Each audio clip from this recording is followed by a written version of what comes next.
done so. I see every one of you as the primordial energy of the universe coming on at me in this particular way. I know I'm that too. But we've learned to define ourselves as separate from it.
What I would call a kind of a basic problem we've got to go through first is to understand that there are no such things as things.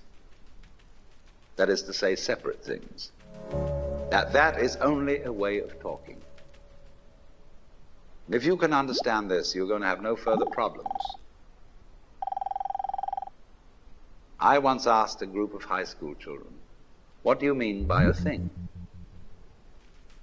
And first of all, they gave me all sorts of synonyms. They said it's an object, which is simply another word for a thing. It doesn't tell you anything about what you mean by a thing.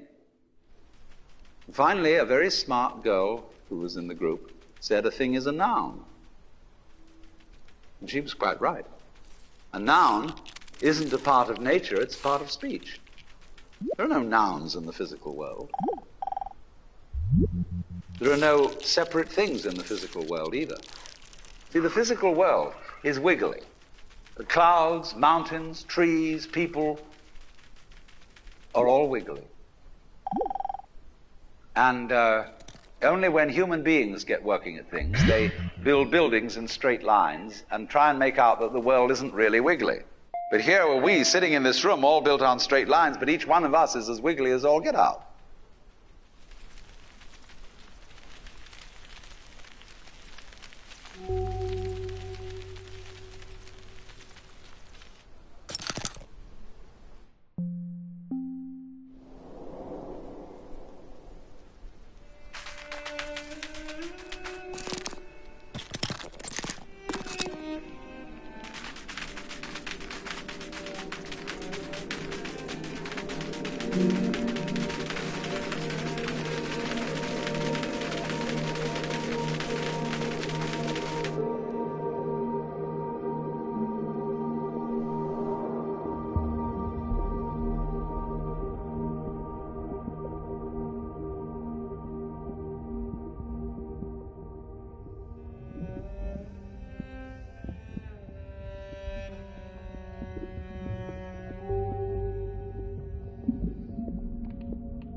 Now then, when you want to get control of something that wiggles, it's pretty difficult, isn't it? You try and pick up a fish in your hands, and the fish is wiggly and it slips out. What do you do to get hold of the fish? You use a net. And so the net is the basic thing we have for getting hold of the wiggly world. A net is something regular. And I can number the holes in a net. So many holes up, so many holes across. And if I can number these holes, I can count exactly where each wiggle is in terms of a hole in that net. But in order to do that, I've got to break up the wiggle into bits. And I've got to call this a specific bit, and this the next bit of the wiggle, and this the next bit, and this the next bit of the wiggle. And so these bits are things which I mark out in order to talk about the wiggle, in order to measure it, and therefore in order to control it. But in nature, in fact, in the physical world, the wiggle isn't bitted. So the world doesn't come thing. You and I are all as much continuous with the physical universe as a wave is continuous with the ocean. The ocean waves, and the universe peoples. And as the wave, I wave at you and say, you. The world is waving at me with you and saying, hi, I'm here.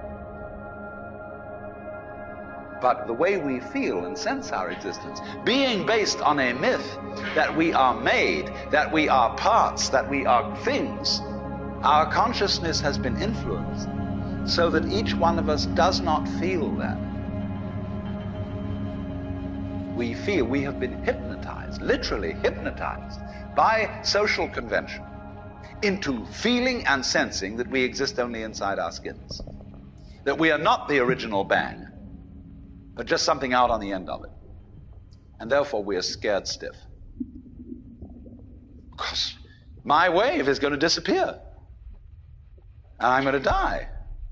And that would be awful.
You are a fluke. You are a separate event.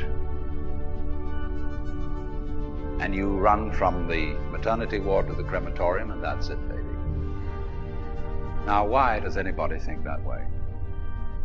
There's no reason to, because it isn't even scientific. It's just a myth. And it's invented by people who wanted to feel a certain way. They want to play a certain game. Camus said there is only really one serious philosophical question, which is whether or not to commit suicide.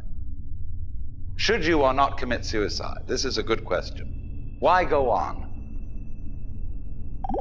And you only go on if the game is worth the candle. Now, the universe has been going on for an incredible long time. And so really, a satisfactory theory of the universe has to be one that's worth betting on. Seems to me absolutely elementary common sense. If you make a theory of the universe which isn't worth betting on, why bother? Just commit suicide. But if you want to go on playing the game, you've got to have an optimal theory for playing the game.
If there is any such thing at all as intelligence and love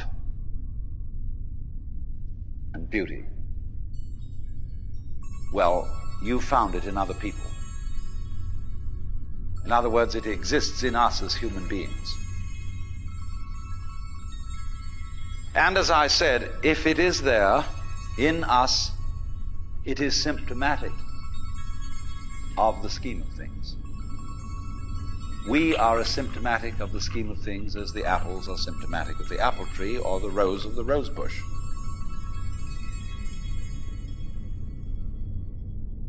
The earth is not a big rock infested with living organisms, any more than your skeleton is bones infested with cells. The earth is geological, yes, but this geological entity grows people. And our existence on the earth is a symptom of the solar system and its balances, as much as the solar system in turn is a symptom of our galaxy. And our galaxy in its turn is a symptom of the whole company of galaxies. Goodness only knows what that's in.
when, as a scientist, you describe the behavior of a living organism, you try to say what a person does. It's the only way in which you can describe what a person is. Describe what they do. Then you find out that in making this description, you cannot confine yourself to what happens inside the skin. In other words, you can't talk about a person walking unless you start describing the floor.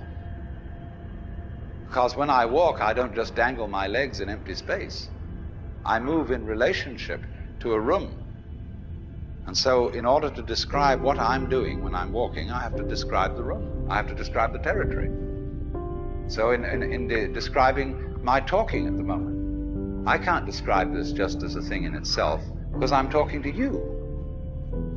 And so what I'm doing at the moment is not completely described unless your being here is described also. So if that is necessary, if, in other words, in order to describe my behavior, I have to describe your behavior and the behavior of the environment, it means that we've really got one system of behavior. That what I am involves what you are. I don't know who I am unless I know who you are. And you don't know who you are unless you know who I am. In other words, we're not separate. We define each other. We're all backs and fronts to each other. We and our environment, and all of us and each other, are interdependent systems. We know who we are in terms of other people. We all lock together. And this is, again and again, the serious scientific description of how things happen. And any good scientist knows that what you call the external world is as much you as your own body.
Your skin doesn't separate you from the world. It's a bridge through which the external world flows into you, and you flow into it.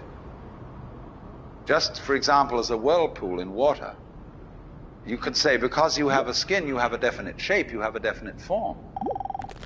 The whirlpool is a definite form, but no water stays put in it. The whirlpool is something the stream is doing. And exactly the same way, the whole universe is doing each one of us. And I see you today, and I recognize you tomorrow, just as I would recognize a whirlpool in a stream. I'd say, oh yes, I've seen that whirlpool before. It's just near so-and-so's house on the edge of the river, and it's always there. So in the same way, when I meet you tomorrow, I recognize you, you're the same whirlpool you were yesterday. But you're moving. The whole world is moving through you. All the cosmic rays, all the food you're eating, the stream of steaks and milk and eggs and everything is just flowing right through you. When you're wiggling the same way, the world is wiggling, the stream is wiggling you. But the problem is, you see, we haven't been taught to feel that way.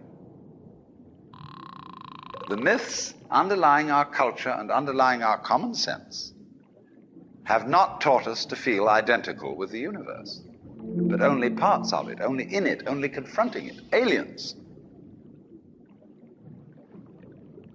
And we are, I think, quite urgently in need of coming to feel that we are the eternal universe, each one of us. Otherwise, we're going to go out of our heads. We're going to commit suicide, collectively, courtesy of H-bombs.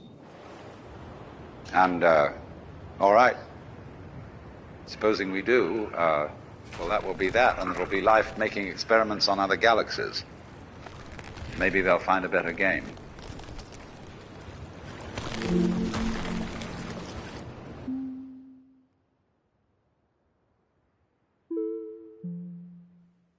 Your skin doesn't separate you from the world. It's a bridge through which the external world flows into you, and you flow into it. Just, for example, as a whirlpool in water, you could say because you have a skin, you have a definite shape, you have a definite form. The whirlpool is a definite form, but no water stays put in it. The whirlpool is something the stream is doing. And exactly the same way, the whole universe is doing each one of us. And I see you today, and I recognize you tomorrow, just as I would recognize a whirlpool in a stream. I'd say, oh yes, I've seen that whirlpool before. It's just near so-and-so's house on the edge of the river, and it's always there. So in the same way, when I meet you tomorrow, I recognize you. You're the same whirlpool you were yesterday. But you're moving. The whole world is moving through you. All the cosmic rays, all the food you're eating, the stream of steaks and milk and eggs and everything is just flowing right through you. When you're wiggling the same way, the world is wiggling, the stream is wiggling you. But the problem is, you see, we haven't been taught to feel that way. The myths underlying our culture and underlying our common sense have not taught us to feel identical with the universe, but only parts of it, only in it, only confronting it, aliens. And we are, I think, quite urgently in need of coming to feel that we are the eternal universe, each one of us. Otherwise, we're going to go out of our heads. We're going to commit suicide, collectively, courtesy of H-bombs. And, all right, supposing we do, well, that will be that, and it'll be life making experiments on other galaxies. Maybe they'll find a better game.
I wonder if it's ever struck you how curious a thing it is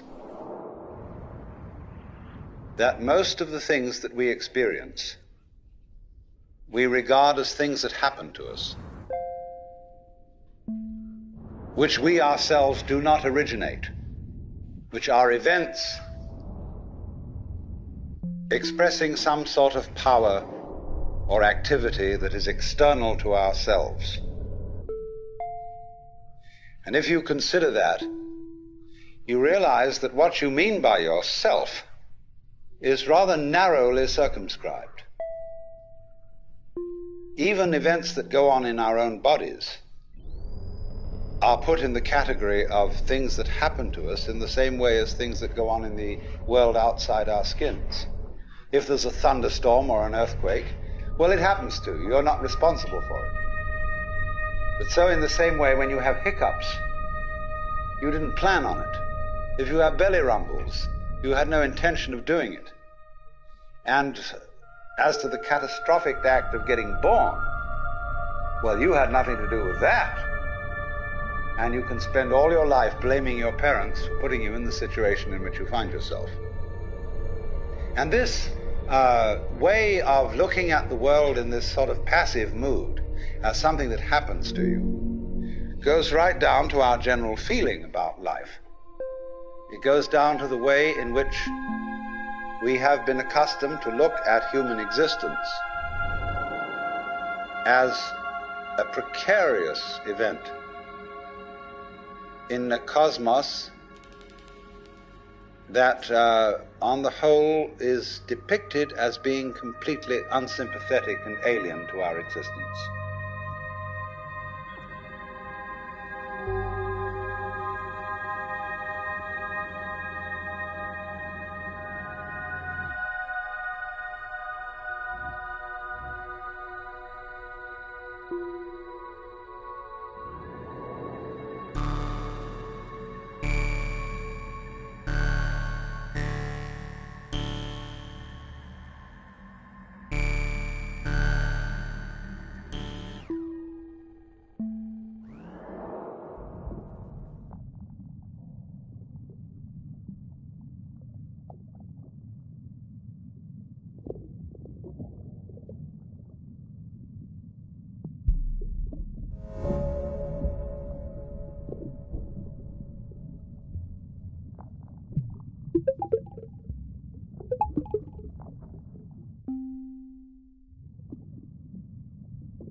If you're reared with a 20th century, or shall we say an early 20th century common sense, which is based on the philosophy of science of the 19th century, you regard yourself as an accident, a biological accident, in a stupid universe.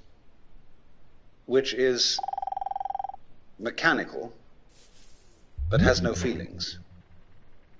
A vast, pointless gyration of radioactive rocks and gas in which you happen to occur.